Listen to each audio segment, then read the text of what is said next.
diraikan Cikgu Johari bin Awang. Yang dihormati Cikgu Nurul Afina binti Abdul Halim, Guru Besar Sekolah Kebangsaan Bidung. Cikgu Badrul Izrin bin Bahrin, Guru Penolong Kanan Pentadbiran. Ustaz Muhammad Asrin bin Tajuddin, Guru Penolong Kanan HEM. Dan Cikgu Muhammad Zahir bin Reja, Guru Penolong Kanan Kokurikulum. Guru-guru yang saya kasihi serta rakan-rakan yang saya sayangi sekalian.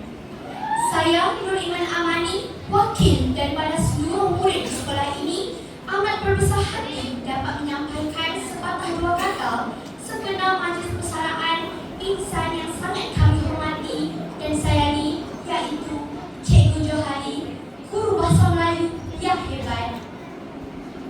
Hadirin yang dihormati, hari ini adalah hari yang cukup istimewa, namun dalam masa yang sama cukup menyentuh hati kami semua.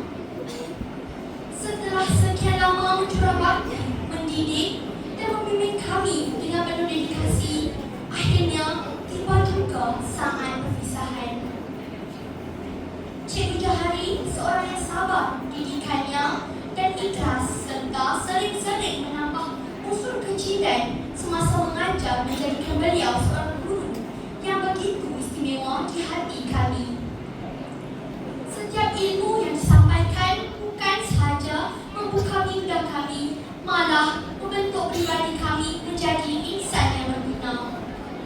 Masih terniang-niang nasihat dan tunjuk ajar cikgu semasa kami belajar bahasa Melayu yang sentiasa menyuntik semangat dan motivasi dalam diri kami.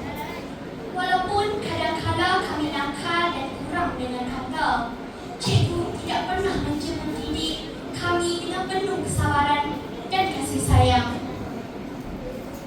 Hari ini kami sedar bahawa setiap peluh yang mengalir, setiap masa yang dicurahkan dan setiap kata yang diucapkan oleh cikgu adalah demi masa depan kami.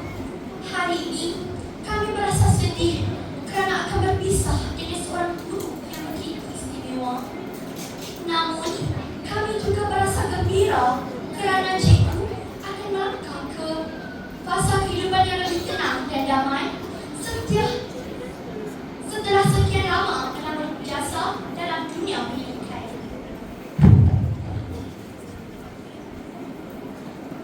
Cikgu Johari yang dikasihi, biarpun selepas ini cikgu tidak lagi bersama kami di sekolah ini, ingatan dan jasa cikgu akan sentiasa terpahat dalam hati kami.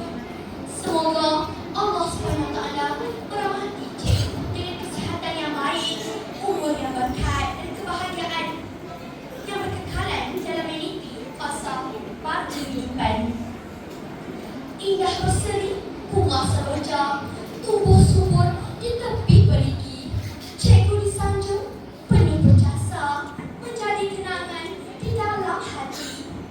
Burung merpati terbang berkawan, hinggap sebentar di pohon senang. Selamat bersarah kami ucapkan, semoga berbahagia sepanjang usia. Akhir kata, kami ingin mengucapkan terima kasih yang tidak terhingga dan selamat bersarah buat Cikgu Johari. Semoga segala jasa dan